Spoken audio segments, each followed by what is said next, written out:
I'm Yaneli, also known as Miss Be Helpful, with another FinCap Friday brought to you by NGPF. In July of 2022, 55.3% of 16 to 24-year-olds were employed according to the Bureau of Labor Statistics. Most of these jobs were in the gig economy, with some of the most popular gigs being food delivery services, rideshare apps, e-commerce, gaming, social media marketing, and more. As a gig worker, you're considered a self-employed worker, also referred to as an independent contractor. This means that you are responsible for paying your self-employment taxes on your income. And the government will be keeping track of all the details around your earnings and how much taxes you owe by collecting a 1099 form. This is a form that companies use to keep track of how much they pay their workers, which are not full-time employees, also known as non-employee income. The company that you worked for will send you a copy as well as the IRS. These copies will show the exact same amount of money that you were paid throughout the tax year, starting on January 1st and ending on December 31st. Now, the IRS had initially put out an announcement that said that in the 2022 tax year, payment platforms like Cash App, Venmo, Zelle, and PayPal will be reporting business transactions over a $600 amount on a 1099-K form. But that was delayed and pushed out to the 2023 year, which means that anybody who's making transactions for a business on any of these payment apps needs to adjust their settings to make sure that they have a business profile activated.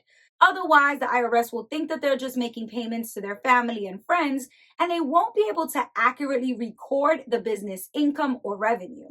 Now, anybody who is serious about growing their business knows how critical it is for you to keep track of your income and revenue as well as your business expenses. A lot of people think that you get taxed on all the income that you earn throughout the year, but that's not exactly right.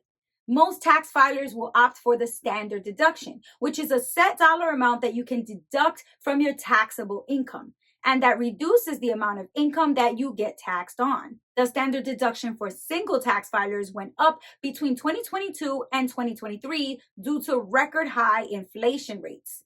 In the 2022 tax year, it was $12,950, but it went up in 2023 to $13,850, which is a 7% increase.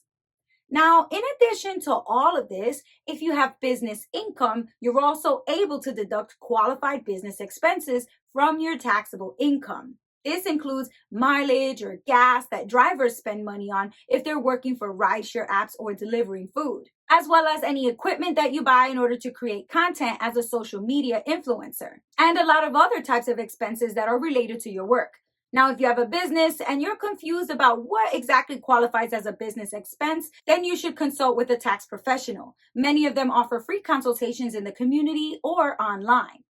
If you don't know how to accurately report your income and your expenses, then you should definitely seek out a tax professional because they can give you guidance and make sure that you're fulfilling all of your tax obligations. For example, making sure that you file by the tax filing deadline, which is typically April 15th of each year, but for the 2023 year, it's actually on April 18th, 2023. If you're not able to file your taxes by that deadline, then it's really important to file an extension, and tax professionals can help you do all of that.